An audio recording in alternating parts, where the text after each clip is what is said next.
The bolt cutters snapped through the wire with a metallic crack that would haunt me for weeks. I watched from my kitchen window as Corinne Thompson smiled triumphantly, gesturing for the party guests to follow her through the gaping hole she had just cut in my fence. Dozens of strangers flooded onto my property, laughing and chatting as they stepped into what they thought was an extension of their neighborhood celebration. But they were not walking onto a manicured lawn. They were entering the pasture where my prize-winning bulls grazed peacefully just moments before. 2,000 pounds of confused muscle and instinct stood frozen, watching this invasion of their territory. The festive chatter began to fade as people realized where they were standing. That was when I realized Corinne Thompson had no idea what she had just unleashed. And neither did the 30 innocent people now trapped in a field with my trained but territorial bulls. My name is Jake Morrison, and for 43 years I have called this 20-acre stretch of Texas Hill Country home. Every morning, I wake up to the sight of rolling green pastures where my grandfather first ran cattle in 1952. The land holds 3 generations of sweat, dreams, and determination. It also holds something most people never see: 8 of the finest champion bloodline bulls in the state. These are not ordinary cattle. Each animal represents years of careful breeding, training, and investment. Thunder, my lead bull, weighs over 2,000 pounds but responds to voice commands like a well-trained dog. Storm, Maverick, and the others each have their own personalities, their own quirks, their own value measured in the tens of thousands of dollars. They are gentle giants who have never hurt anyone, but their size alone commands respect. The custom cedar fence that surrounds my property took 3 months to install and cost more than most people spend on a car. 8 feet tall with reinforced posts every 6 feet, it was designed to keep my valuable animals safe and secure while maintaining the rustic beauty of the landscape. That fence separates my working ranch from the pristine HOA development that sprouted up next door like mushrooms after rain. Paradise Hills Estates arrived 2 years ago, transforming what used to be old farmland into 60 homes with perfect lawns and identical mailboxes. Most of the new neighbors seem nice enough. They wave when they drive past, and some even stop to admire the bulls from a safe distance. But then Corinne Thompson bought the largest house in the development, the one with the perfect view of my ranch. Corinne moved here from Dallas with big plans and bigger opinions. She wanted the charm of country living without any of the realities that come with it. Within her first week, she knocked on my door with a smile that did not reach her eyes. "Hi there, neighbor. I am Corinne Thompson, the new HOA president. I just wanted to introduce myself and discuss some concerns about your operation here." I wiped my hands on my work jeans and tried to be polite. "Nice to meet you, Corinne. What kind of concerns?" Her smile tightened. "Well, the smell for one thing, and the noise. Those animals of yours start making noise before sunrise, and frankly, it is affecting our quality of life. This is a residential area now." I explained that cattle have been on this land for 70 years, long before any residential development existed. I told her about the agricultural zoning, the grandfather clauses, and the fact that my operation was completely legal and legitimate.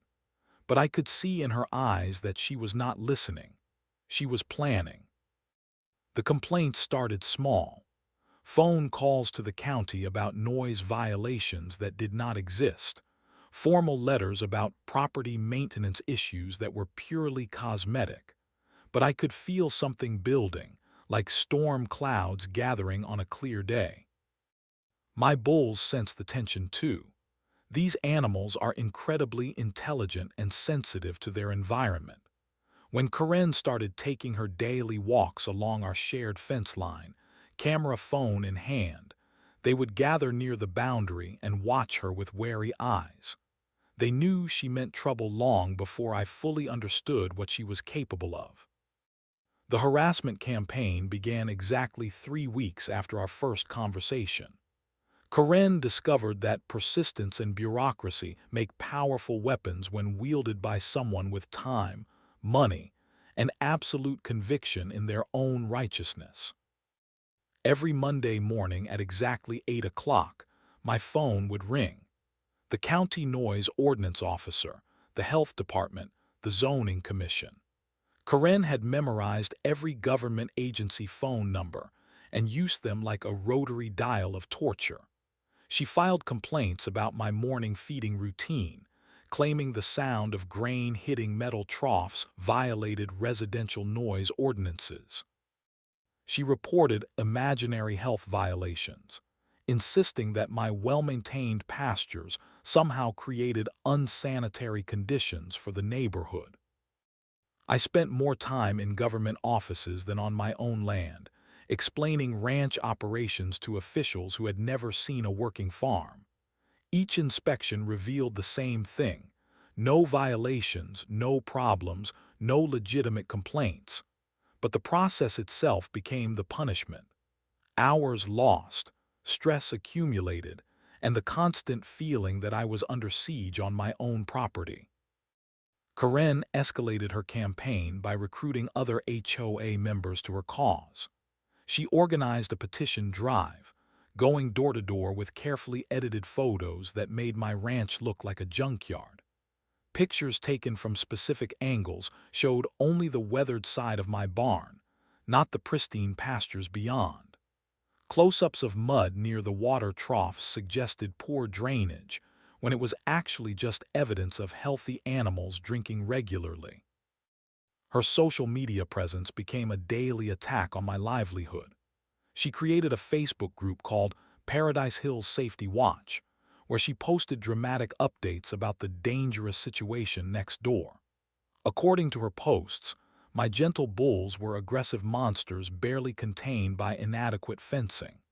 She shared grainy photos of Thunder standing near the fence, describing him as agitated and threatening, when he was actually just curious about the activity in her yard. The most infuriating part was watching neighbors who had never spoken to me suddenly view my ranch with suspicion. People who used to wave now drove past quickly, windows rolled up. Children who once begged their parents to stop and see the big cows were hurried along the sidewalk without a glance. But the psychological warfare took its toll on more than just me.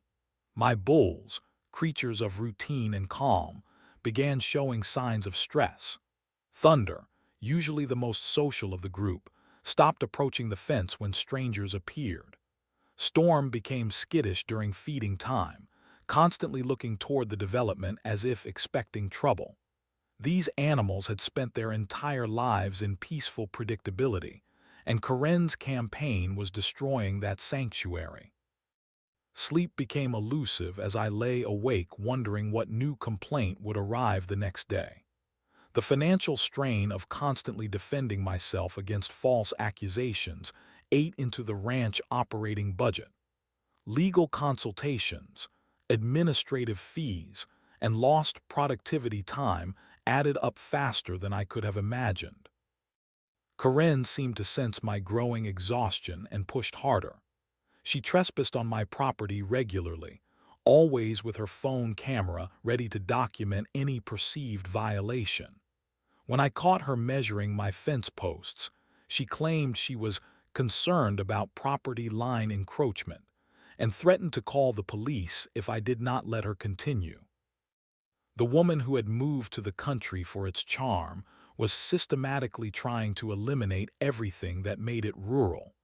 But she had not yet realized that some battles, once started, take on a life of their own, and some opponents fight back with methods she could never anticipate. My bulls watched it all with growing intelligence in their eyes. They were learning to recognize the enemy, and they were getting ready to defend their home.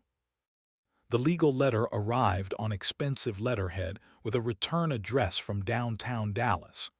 Peterson, Williams and Associates specialists in property law and civil litigation. I knew before opening the envelope that Karen had decided to escalate our conflict into serious legal warfare. The letter threatened everything from nuisance lawsuits to property seizure claims. Her attorney wrote with the cold precision of someone who had destroyed many smaller opponents through pure legal intimidation. They claimed my ranch created a public nuisance that threatened property values throughout Paradise Hills estates. They demanded immediate action to relocate my cattle operations or face civil litigation that would cost more than my ranch was worth. But the most shocking threat came buried in the legal jargon.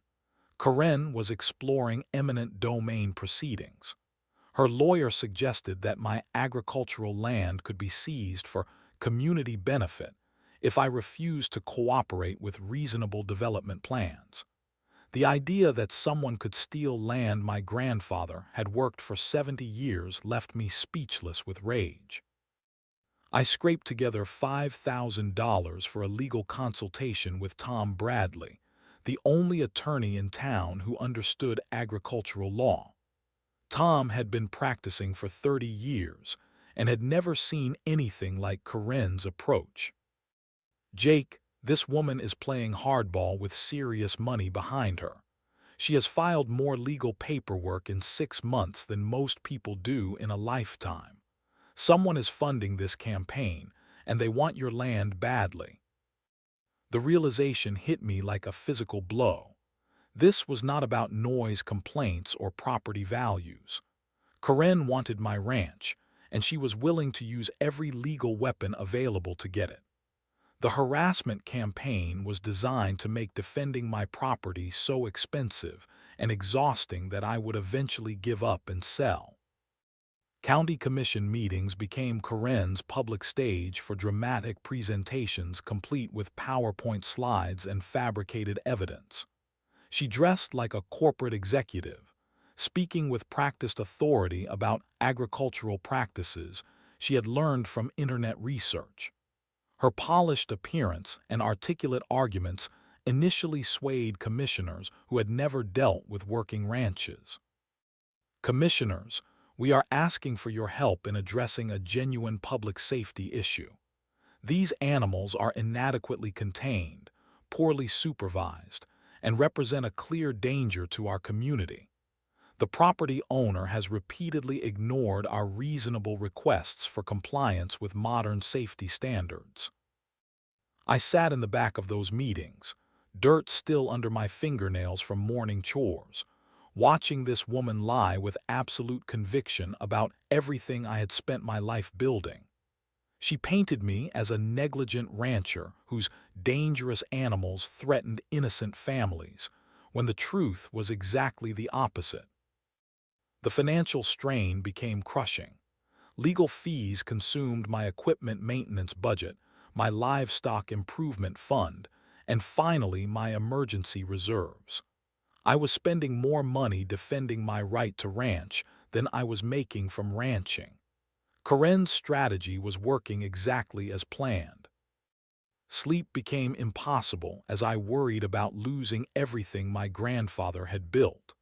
The legal system that was supposed to protect property rights had become a weapon in the hands of someone with enough money and determination to manipulate it. Every letter from her attorney felt like another nail in the coffin of my family legacy. But something else was happening during those sleepless nights.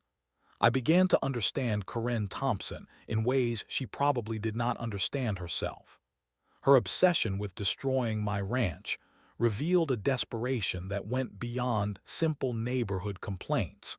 She needed to win this fight for reasons that had nothing to do with property values or community safety. And desperate people, I was about to learn, make dangerous mistakes that can destroy them faster than any legal maneuvering. Karen was preparing to cross a line that would change everything, and I was going to be ready when she did. The emergency HOA meeting notice appeared in every Paradise Hills mailbox on a Wednesday evening, printed on official letterhead with urgent red text. Immediate safety threat, mandatory attendance required.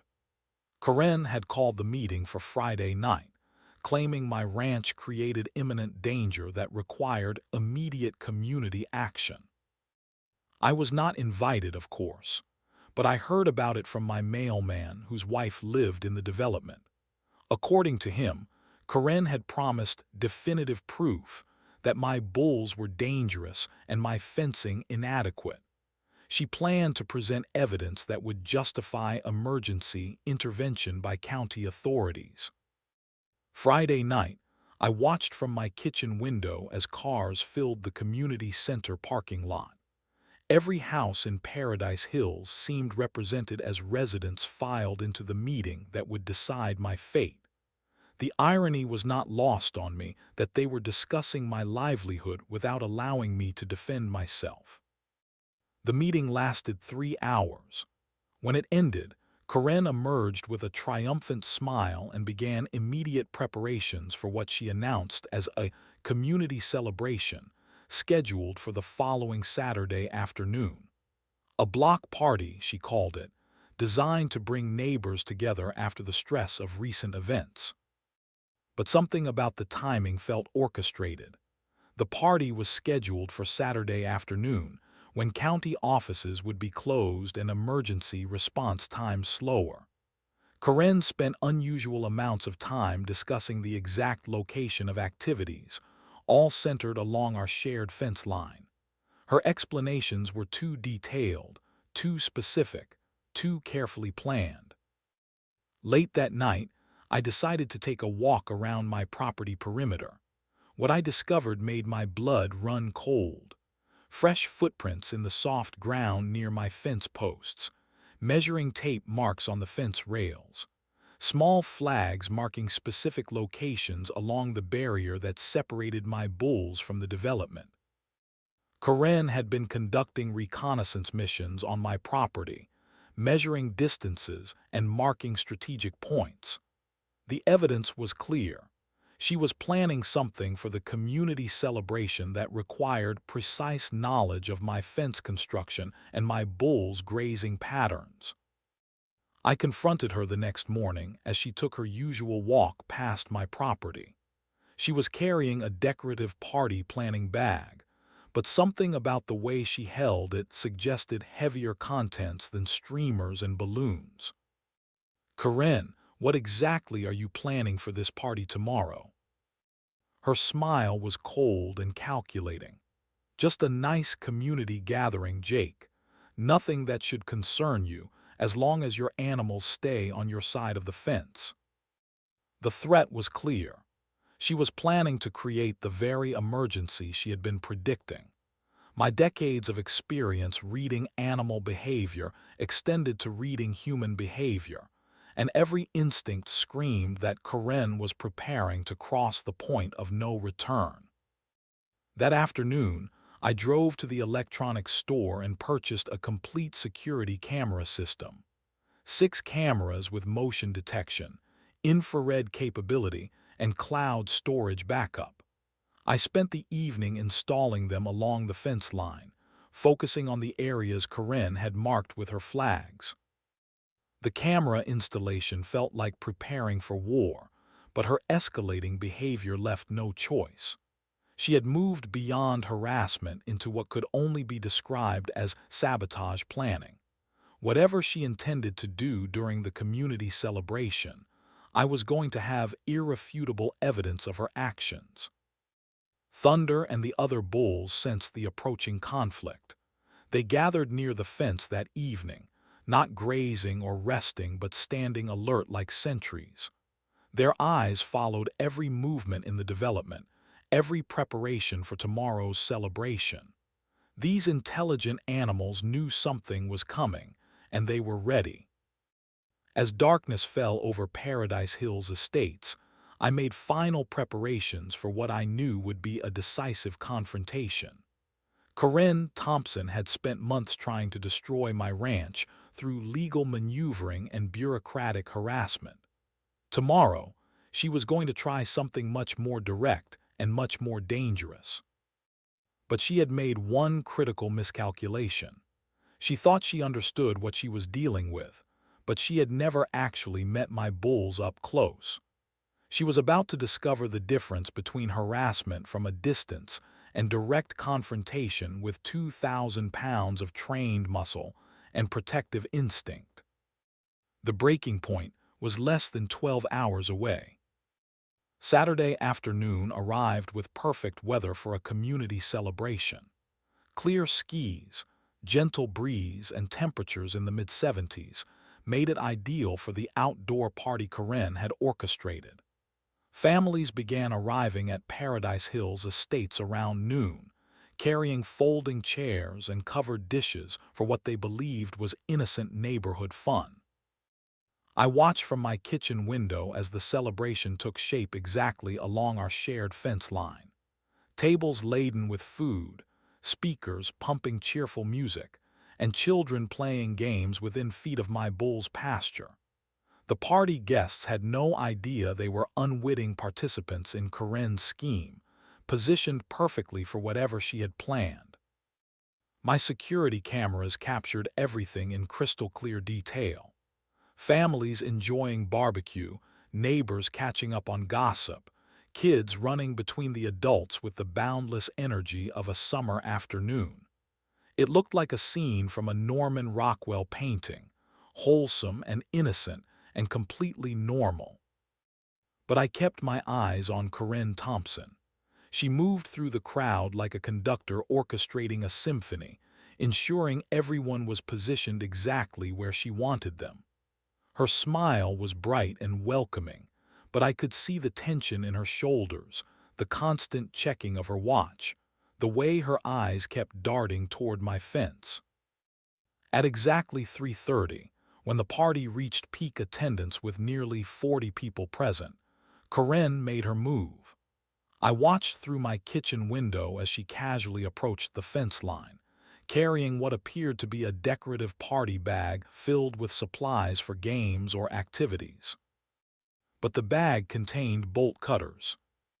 The moment arrived like a scene from a thriller movie. Corinne glanced around to ensure maximum witness coverage, then pulled the heavy-duty cutters from her bag with practiced efficiency. She had clearly rehearsed this moment, positioning herself where party guests could see her actions but not immediately understand their significance. The metallic snap of wire being severed cut through the afternoon chatter like a gunshot. One wire, then another, then a third. Corinne worked quickly and deliberately, creating a gaping hole in the fence that had taken months to build and cost thousands of dollars to install. "Look, everyone," she called out with theatrical enthusiasm. "The fence is damaged. We need to check for safety issues." Party guests, trusting their HOA president and caught up in the festive atmosphere, began following her gestures toward the opening she had just created. Children ran ahead of their parents, excited by the prospect of exploring new territory. Adults followed more cautiously but still moved forward, believing this was somehow part of the planned celebration. Within minutes, dozens of people were streaming onto my property through the hole Corinne had cut. They stepped from manicured HOA lawns onto working ranch land, from suburban safety into an active cattle pasture. The transition was so smooth that many did not immediately realize they had crossed into a completely different environment. My prize bulls had been grazing peacefully in the far corner of the pasture, as was their usual afternoon routine.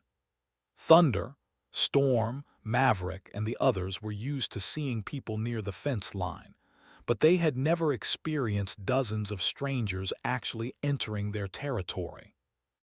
The confusion was immediate and visible. 8 massive animals, each weighing over a ton, lifted their heads in unison as the invasion began. Their ears perked forward in alert attention, their powerful bodies shifting from relaxed grazing posture to defensive readiness. Party guests were still chatting and laughing when they finally noticed where they were standing. The realization hit different people at different moments, creating a wave of awareness that rippled through the crowd like cold water. Are those real bulls? How big are they? Should we be in here? The festive mood began to evaporate as people understood they were not on an extension of the community center grounds. They were in an active livestock pasture, with 8 of the largest animals most of them had ever seen up close. Corinne's triumphant smile revealed she believed her plan was working perfectly. She had created the exact scenario she had been warning about for months: community members in direct contact with my supposedly dangerous bulls. Her phone was already recording, capturing what she expected to be definitive proof of the safety threat she claimed my ranch represented. But as I watched from my window, I could see what Corinne could not. My bulls were not displaying aggressive behavior. They were displaying confusion, concern, and growing territorial awareness. These intelligent animals were trying to understand why their safe space had suddenly been invaded by strangers. And I knew, with growing dread, that confusion in animals this large and powerful could be far more dangerous than aggression. What happened next unfolded like a disaster movie in slow motion. My bulls, faced with the sudden invasion of their territory by dozens of strangers, reacted with the protective instincts bred into them over generations of careful selection. These were not aggressive animals, but they were massive creatures defending their domain from what they perceived as a genuine threat. Thunder, my lead bull, took the first step forward. 2,000 pounds of muscle and bone moving with surprising grace toward the crowd of party guests who were finally beginning to understand their situation. His movement triggered a chain reaction among the other bulls, who began converging on the intruders with curiosity and concern rather than malice. But size matters more than intent when you are dealing with animals this powerful. A curious bull weighs the same as an angry bull, and party guests could not tell the difference. The screaming started when Thunder got within 20 feet of the first group of people.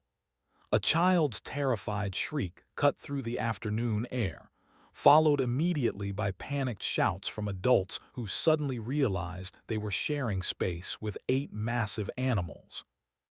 Chaos erupted across my pasture like wildfire. Party guests scattered in every direction, some running toward the hole in the fence, others sprinting blindly across open ground toward my barn or the far tree line. Several adults grabbed children and began climbing the nearest fence posts, clinging to cedar rails 8 feet off the ground. The panic only escalated the bulls' agitation. These animals had spent their entire lives in peaceful predictability, and the sudden explosion of screaming, running people triggered their fight-or-flight responses. Storm began pawing the ground, a warning behavior that sent more people fleeing in terror. Maverick snorted loudly, a sound that carries intimidation far beyond what most people have ever heard. I watched from my kitchen window as Corinne's carefully orchestrated plan collapsed into absolute mayhem. Her face transformed from triumph to horror as she realized her scheme had created a genuine emergency she could not control. The woman who had cut the fence now stood frozen as party guests ran past her in blind panic. "Get them back! Get them out of there!" She screamed at no one in particular, her voice lost in the chaos. But there was no controlling the situation now. People were running in all directions across my 20-acre property. Some headed for the main gate half a mile away. Others tried to climb over sections of intact fence, tearing clothes and scraping skin in their desperation to escape. A few had climbed trees and were clinging to branches like scared cats. Thunder continued his investigation of the intruders, moving closer to a group of adults who had huddled together near my water trough. His curiosity was natural and harmless, but to people who had never been near livestock, He looked like death approaching on 4 hooves. That was when I knew I had to act. Whatever Karen had intended with her sabotage, innocent people were now in genuine danger. Not from aggressive bulls, but from their own panic in an environment they did not understand. I ran from the house toward the pasture, grabbing the feeding bucket I used for training sessions. My bulls knew the sound of grain hitting metal better than they knew their own names. It was the dinner bell that had called them every day for years. "Thunderstorm Maverick here, boys." The familiar voice and the sound of feed rattled in the bucket had an immediate effect. 8 massive heads turned toward me in unison, their attention shifting away from the panicking people toward their daily routine. These animals had been trained since birth to respond to my commands, and even in chaos, conditioning took over. "Easy boys, back up, give them room." I walked slowly but confidently into the middle of the mayhem, speaking in the calm, authoritative tone my bulls had heard thousands of times. They recognized my authority immediately and began backing away from the party guests, creating space for people to escape. The crowd was still running and screaming, but the immediate threat was diminishing as my bulls responded to familiar training.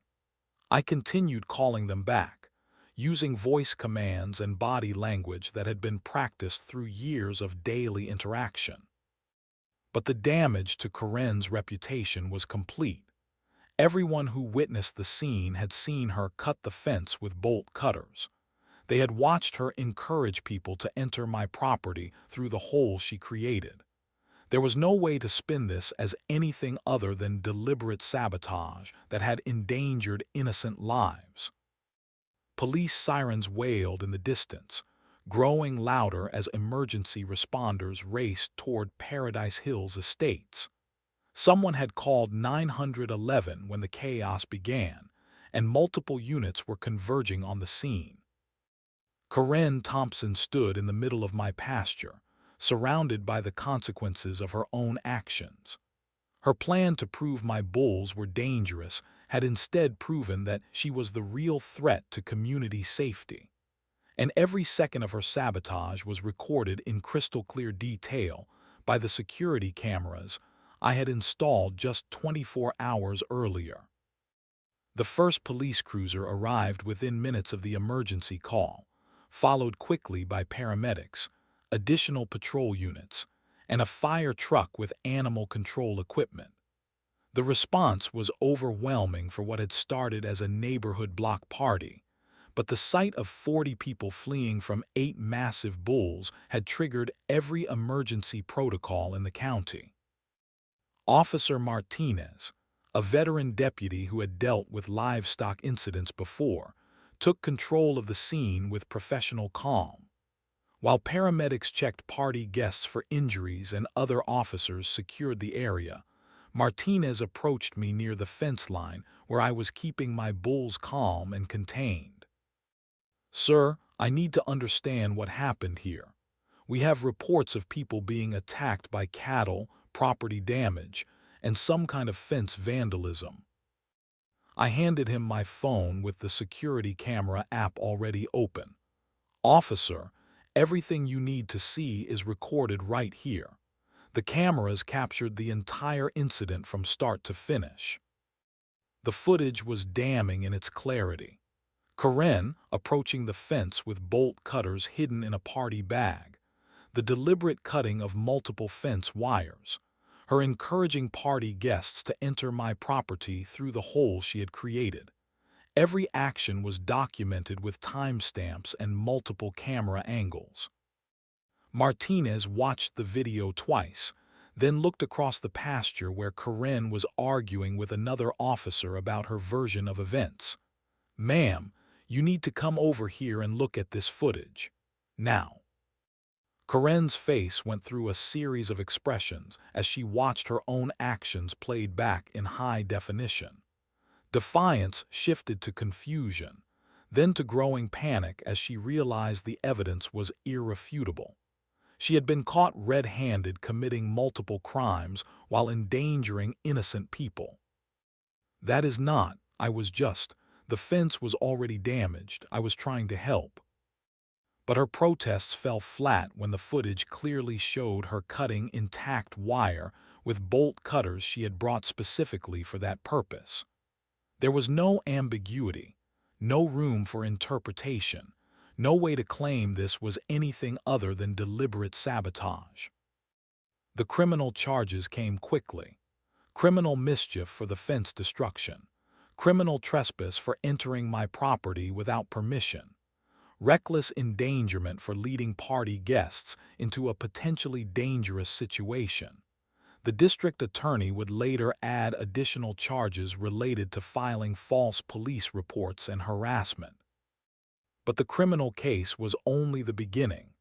The civil lawsuit I filed against Karen sought damages for months of harassment, legal fees, property damage, and emotional distress. My attorney, Tom Bradley, had never seen such a clear-cut case of malicious prosecution and intentional infliction of emotional distress. Jake, she handed us everything we need on a silver platter. The security footage alone is worth more than any witness testimony we could have hoped for. This woman destroyed herself trying to destroy you. The HOA held an emergency meeting the following Tuesday to address the crisis Karen had created. Every member of the board attended, along with representatives from their insurance company and legal counsel. The meeting lasted less than an hour and resulted in a unanimous vote to remove Karen from her position as president and permanently ban her from any HOA leadership role.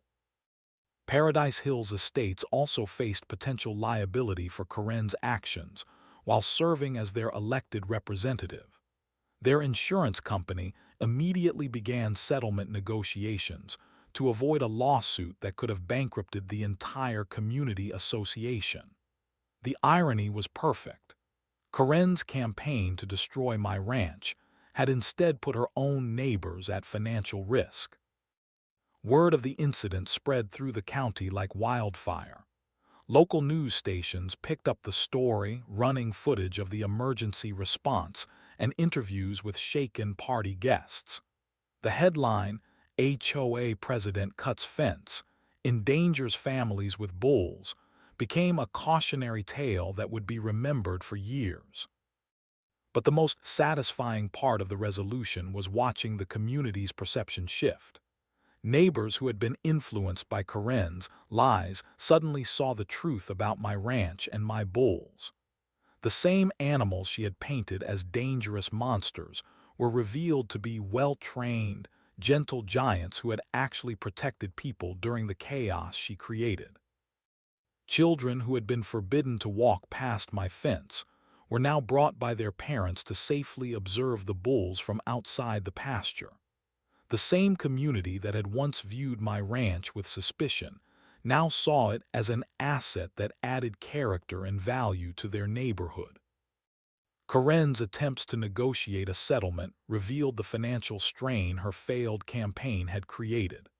The legal fees for her harassment campaign, combined with the criminal defense costs and civil liability, had consumed her savings and forced her to mortgage her Paradise Hills home.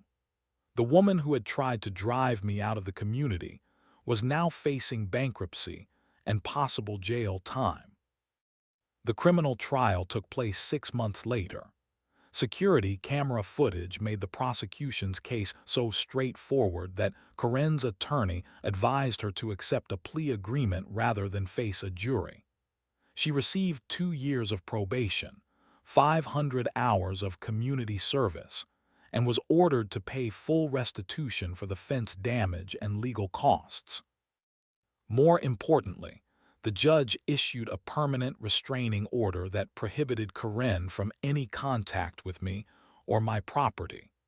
The woman who had made my life miserable for over a year was legally forbidden from coming within 500 feet of my ranch.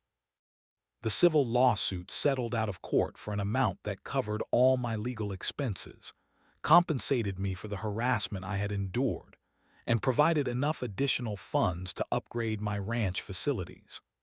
I used part of the settlement to install a new visitor viewing area where neighbors could safely observe my bulls, turning Karen's attempted destruction into an opportunity for community education and engagement. Today, my ranch operates more peacefully than ever. My bulls graze contentedly in their restored pasture, no longer subjected to the constant tension of Karen's harassment campaign. Thunder, Storm, Maverick, and the others have returned to their gentle routines, secure in their sanctuary. Karen Thompson sold her Paradise Hills home and moved away 6 months after the trial. I heard through the neighborhood grapevine that she relocated to a downtown condo, far from any agricultural operations or rural lifestyle. The woman who had wanted to live close to nature had learned that some battles are not worth fighting, and some opponents are more dangerous than they appear.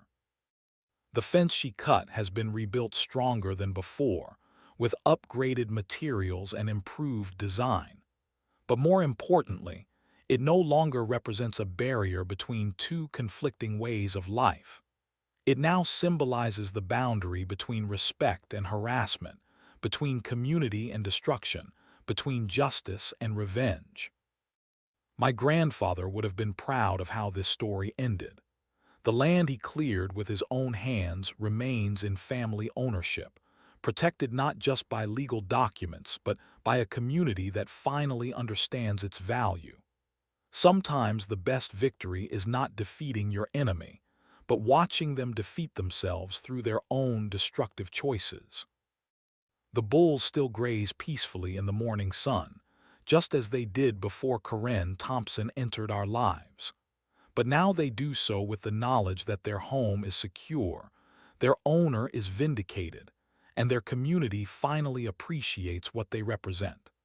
A connection to the land, tradition, and values that no amount of harassment can destroy.